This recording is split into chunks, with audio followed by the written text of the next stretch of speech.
Assalamualaikum warahmatullahi wabarakatuh. Saya Adi Misbah Walida dari kelas KPIB semester 1 Magister UIN Sunan Kalijaga Yogyakarta. Di sini saya akan mempresentasikan tentang analisis wacana kritis dari Norman Fireclock terhadap berita yang beredar di media sosial yaitu detik.com tentang penolakan kedatangan Anies Baswedan di Solo. Yang pertama, menginjak ke latar belakang masalah. Nah, di sini dijelaskan bahwa sebuah sistem demokrasi merupakan sebuah sistem pemerintahan yang mana di Indonesia ini sudah memberikan banyak manfaat bagi masyarakat Indonesia, terutama dalam hal kebebasan berpendapat. Nah, akan tetapi, seperti yang kita ketahui sekarang ini bahwa banyak dari masyarakat Indonesia yang mengomentari atau mengkritik tentang pemimpin negara Indonesia yang banyak melakukan kesalahan terhadap sistem demokrasi di Indonesia. Bahkan ada yang tidak sedikit yang menganggap bahwa ada sebagian pemimpin yang mengotori sistem demokrasi di Indonesia. Seperti yang kita ketahui bahwa mendekati pemilu 2024, banyak para calon presiden yang berkampanye di berbagai daerah. Nah, ini salah satunya berada di Solo, yaitu Anies Baswedan yang kemarin dikabarkan ke Solo untuk menghadiri pernikahan temannya, tetapi dari sebagian masyarakat warga Solo itu menolaknya karena itu dianggap kampanye terselubung dan menyalahi aturan demokrasi. Nah, dari latar belakang tersebut, penelitian ini membedah tentang teks pemberitaan dari sekelompok masyarakat warga Solo yang menolak kedatangan Anies Baswedan pada media detik.com menggunakan analisis wacana kritis Norman Fireclock. Teori yang digunakan dalam penelitian ini adalah analisis wacana kritis miliknya Norman Fireclock. Nah, di mana dalam tahapan analisis Norman Fireclock di sini terdapat 3 tahapan. Yang pertama, analisis teks, yang kedua, analisis praktik diskursif, dan yang ketiga yaitu analisis praktik sosial. Dalam pembahasannya mengacu pada teori dari Norman Fireclock, yaitu ada 3. Yang pertama, analisis teks berita, analisis diskursif berita, kemudian analisis praktik sosial mengenai berita sekelompok orang yang gelar aksi tolak kedatangan Anies Baswedan di Solo. Yang pertama, analisis teks berita. Nah, di sini dijelaskan tentang mengurai teks-teks berita yang berada di media sosial detik.com. Nah, di sini ada gambar atau foto yang mana di situ menunjukkan bahwa ada sekelompok orang yang unjuk rasa atau melakukan aksi dengan menggunakan poster, yang mana dalam poster tersebut terdapat tulisan yang mengarah ke penolakan kedatangan Anies di kota Solo. Nah, ini isi beritanya dari kalimat pertama dan juga kalimat kedua, bahwa di situ dijelaskan tentang sekelompok orang yang menamakan diri sebagai masyarakat Solo Raya menggelar aksi demo menolak kedatangan Anies Baswedan di kota Solo. Anies hari ini dikabarkan berkunjung ke kota Solo untuk menghadiri acara pernikahan anak salah satu temannya. Aksi penolakan itu dilakukan dengan membentangkan poster bernada penolakan di tepi jalan sekitar kawasan exit tol Klodran. Nah, pada 2 paragraf di awal detik.com merangkai suatu gambaran atau gambaran umum tentang pemberitaan yang akan dibahas mengenai penolakan kedatangan Anies. Nah, pada paragraf pertama terdapat kata sekelompok orang yang menamakan diri itu memiliki makna bahwa ada sebagian kecil masyarakat, tidak di sini dalam tanda kutip tidak semuanya warga Solo itu menolak, tetapi hanya sedikit yang menolak kedatangan Anies Baswedan tersebut.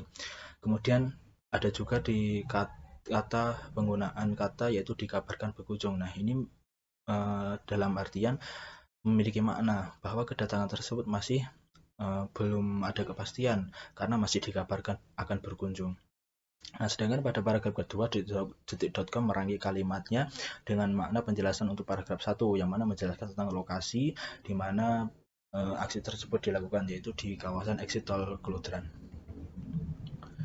Kemudian yang selanjutnya, isi berita yang selanjutnya yaitu tentang wawancara dengan koor lapangan aksi dari aksi unjuk rasa tersebut atau penolakan Anies Baswedan tersebut, yaitu mereka beranggapan bahwa kedatangan Anies tersebut ada niat kampanye terselubung selain untuk menghadiri acara pernikahan dari anak temannya. Nah, di sini dijelaskan bahwa pada paragraf ketiga kutipan narasumber dicantumkan guna mempertegas penjelasan pada paragraf 1 dan paragraf 2. Sedangkan pada paragraf 4, 5, dan 6 pada detik.com itu merangkai kalimatnya dengan menjelaskan aksi yang dilakukan didukung dengan poster yang bertuliskan kata-kata yang mengarah kepada penolakan kedatangan Anies di Solo. Selain itu, detik.com juga menjelaskan bahwa sekelompok orang tersebut menggelar aksinya yang menolak kedatangan Anies Baswedan di Solo dengan alasan Anies telah mencuri start kampanye yang nanti akan berakibat pada merusak demokrasi di Indonesia. Nah, pemilihan narasumber dan interpretasi pesan dalam teks berita ini menunjukkan bahwa terdapat kebenaran aksi yang dilakukan oleh sekelompok orang tersebut. Akan tetapi, mengenai berita yang dikabarkan itu masih menuai keraguan akan kedatangan Anies Baswedan di Solo. Hal ini mampu sedikit menyalahi kode etik sebagai media. Seperti dikatakan sebelumnya, media mampu menunjukkan apa yang harus ditonjolkan dan apa yang harus dihilangkan. Nah, analisis yang selanjutnya yaitu praktik diskursif, yang mana ini membahas tentang media.detik.com yang merupakan wadah harian secara daring yang menyediakan layanan kepada masyarakat berupa informasi. Nah, dalam detik.com ini, berita yang berjudul sekelompok orang gelar aksi tolak kedatangan Anies di Solo ini tidak terlihat jelas akan kedatangan Anies Baswedan di kota Solo. Media detik.com hanya menyoroti sekelompok orang yang menggelar aksinya tersebut dengan membawa poster yang bertuliskan penolakan kedatangan Anies Baswedan di Solo. Nah, dilihat dari judulnya hanya akan membuat penasaran publik, sehingga ketika membaca judul itu, seperti hal ini seperti juga terdapat bisa dikatakan menjadi trik dari media detik.com agar banyak massa yang mampir untuk membaca berita dari portal detik.com tersebut. Namun ketika sudah membaca, akan memahami tujuan sebenarnya dari berita tersebut, bahwasanya media detik.com ingin menyampaikan informasi bahwa di Solo ada yang tidak setuju dengan Anies Baswedan, dan yang tidak setuju itu hanya sekelompok orang, sedikit orang.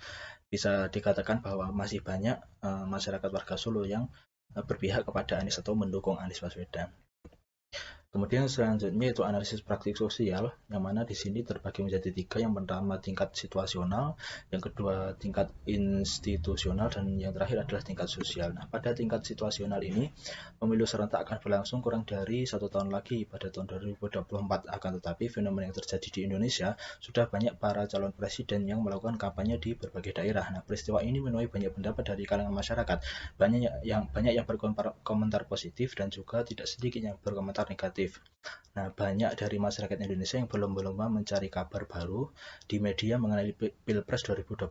Nah, salah satu media yang aktif memberikan informasi mengenai pemilu 2024 adalah media koran online, yaitu detik.com. Nah, pada tingkat institusional, penelitian teks berita pada sekelompok orang gelar aksi tolak kedatangan Anies ini melibatkan narasumber dari sekelompok orang yang melakukan aksi penolakan kedatangan Anies di Solo, yaitu yang namanya Krishna selaku koordinator lapangan aksi yang langsung menginformasikan perihal penolakan kedatangan Anies Baswedan di Solo. Pemilihan narasumber dari pihak koordinator lapangan aksi masih kurang akurat karena data yang diperoleh hanya dari sisi kelompok orang yang menolak kedatangan Anies tersebut. Seharusnya tokoh masyarakat dan warga sekitar lokasi aksi juga dijadikan narasumber untuk membuktikan kevalidan berita yang beredar. Kemudian yang terakhir yaitu tingkat sosial. Nah, aktifnya detik.com dalam menyajikan informasi seputar kejadian yang di-up-to-date menunjukkan bahwasanya eksistensi media itu sendiri yang tepat dan tanggap dalam menginformasikan apa yang terjadi pada saat ini. Nah, kesimpulannya, berdasar dari penelitian tersebut, penulis menyimpulkan bahwa analisis wacana kritis menekankan wacana berbagai bentuk interaksi dan melalui analisis wacana kritis tampak pemakaian bahasa, tutur, dan tulisan sebagai wujud praktik sosial. Jika dilihat dari teori analisis Fairclough, berita sekelompok orang gelar aksi tolak kedatangan Anies tersebut menjadi objek utama pemberitaan. Media menitik beratkan kepada sekelompok kecil yang kurang senang dengan Anies Baswedan yang mencalonkan diri sebagai presiden pada pemilu 2024. Menurut pemberitaan dari detik.com, fokus pemberitaannya ditambahi dengan pembahasan kampanye terselubung, yang mana hal ini juga hal yang krusial apabila disandingkan dengan situasi Pilpres 2024. Dan dari keempat pemberitaan dari media detik.com tersebut dilihat bahwa kampanye dijadikan sebagai titik masalah pada calon presiden Anies Baswedan. Nah, sekian presentasi dari saya. Apabila ada kurang lebihnya saya mohon maaf. Wassalamualaikum warahmatullahi wabarakatuh.